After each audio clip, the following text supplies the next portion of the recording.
Mm, may nagtanong kung ilang odo daw ba bago maubos yung coolant ng Sniper 155. Ang ano naman doon, hindi naman yun nauubos. Bali, yun ay nauubos o nababawasan kung may tagas. Kaya, kung may tagas, dapat hanapin o ipacheck ninyo sa technician. At yun ay hindi yun dapat nababawasan. Kaya pag nababawasan, huwag kayong magdagdag. Ang dapat dyan ay patingnan ninyo sa technician.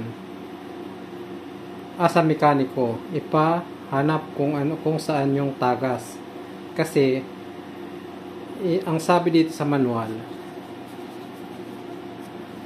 ang sabi dyan, ayan o, cooling system, change with Yamaha genuine coolant. Check coolant level and vehicle for coolant leakage. Ibig sabihin, hindi siya nababawasan. Bali, yan ay magpapalit lang kayo. Unang palit sa unang 13,000 kilometer.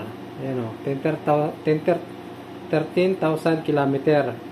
Pag nag 13,000 na yung odometer nyo, magpapalit na kayo ng coolant. At pagkatapos nun, ay kada 12,000 kilometer naman. Yun, dire-diretso na yun. Kada 12,000 kilometer, papalit kayo ng coolant. So, hindi yan nauubos. Yan ay pinapalitan. At hindi rin yan nababawasan dapat. Pagka nababawasan, ipahanap ninyo kung saan yung tagas sa mekaniko. Okay?